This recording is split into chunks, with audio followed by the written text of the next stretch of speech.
Chicago Critics Film Festival coming to us May 2nd through the 8th at the Music Box Theater. Festival organizers Brian Tallarico and Eric Childress here to chat all about it. Thank you both so much for your time today. You got it. Of Brian, let's go course. ahead and start with you. We're kicking off Friday with the Baltimorons. Tell me a little bit about this film and kind of picking it for opening night. It's a filmmaker we love, Jay Duplass, making his first directorial effort in over a decade and his first solo directorial effort. He's an alumni of the fest. He came a few years ago with a great movie called Pink Wall. He loves this fest. We love him. We love this movie. The movie is it's basically about living life through the improv comedy idea of yes ending experiences. It's about two very different people who yes end their way through a memorable evening. And it's funny and it's sweet and it's surprisingly moving. And it's a really good tone setter for a film festival. So that's why we're opening with it. A nice, sweet surprise, which we hope to provide a lot of this year. That's amazing. Eric, tell me a little bit about the process of picking the films, for the festival. Always, there's so many great, amazing filmmakers and projects out there, but how do you kind of narrow down what's going to be played at the festival?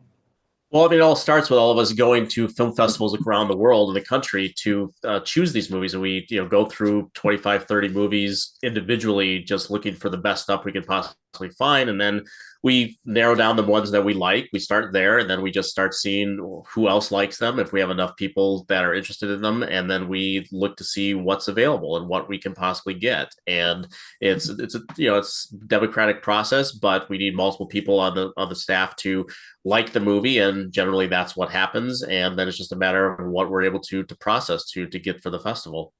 And then talk a little bit about, Brian, let's talk a little bit about, even last year, I saw the TV Glow, which became a huge hit, Sing Sing, which became a, Oscar nominated film, Dandelion, which was one of my favorite movies of last year. Kind of taking a step back to like those previous years, like, oh my goodness, like I can't believe we had the ability to show this movie, and now it became such a huge successful thing.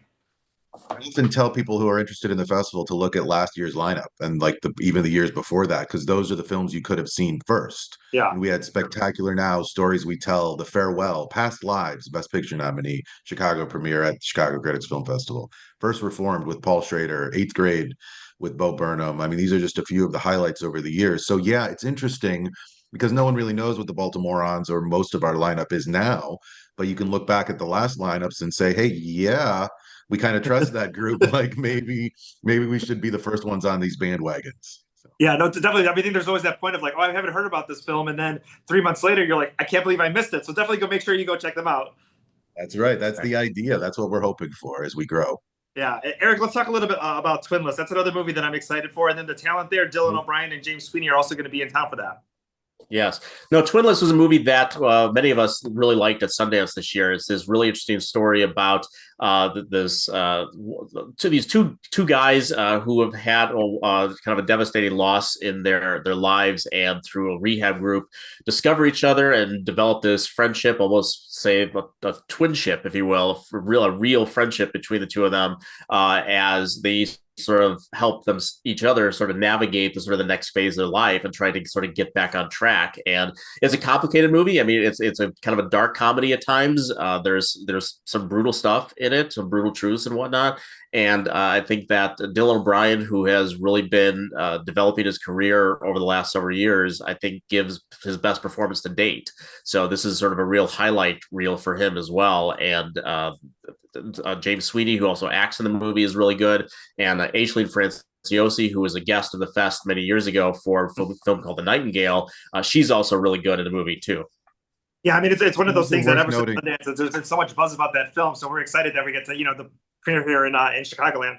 We're the first screening since Sundance. Seems worth noting. Like we are it's played at Sundance and then this festival. So this is only the second chance in the country to see this movie. That is amazing. Brian, let's talk a little bit about the talent, because obviously, we have Jay coming in for the Baltimorons on Friday, and then Dylan and James, but also Eva Victor is going to be here as well, too, for Sorry Baby, and a lot of the filmmakers are going to be here. So not only is it a chance to see these films, but also get a Q&A and kind of get the inspiration behind all of these movies. Yeah, I mean, our whole idea is that we like to the concept of the festival is to elevate films and artists that we like. So it's always nice when we can bring the artists into that group hug and that amplification. And most of them, I mean, I don't want to jinx us, but most of them have responded really well to the atmosphere of our fest, open to conversations with people who've seen the film. We have a really good audience who interacts interestingly with talent and film. And I appreciate that a great deal about what we do. And I think that's drawn people. We have a really interesting array of guests this year. I believe it's the most guests we've ever had, if you include our shorts directors, because we have a lot of shorts directors. So there's just people to hang out with and talk art with all day long, every day for 7 days. We got anywhere from 2 to 5 films screening every day of the festival. Talk a little bit about how people can get tickets and maybe kind of planning out that schedule just to make sure that they maximize, how many movies they can go ahead and check out. Yes, I mean the tickets have been on sale for a while now, and you go to the Music Box Theater. Many of the films are still available. Friendship at the current moment is sold out, but we will have a rush line to try to get as many people as we possibly can into that movie. Twinless is also selling really, very well, and Sorry Baby. So those are titles you want to probably jump on as well. A Little Prayer, our closing night movie, is one that is going to just tickets are going to just develop over the next week, so you're going to want to get in on that one as well.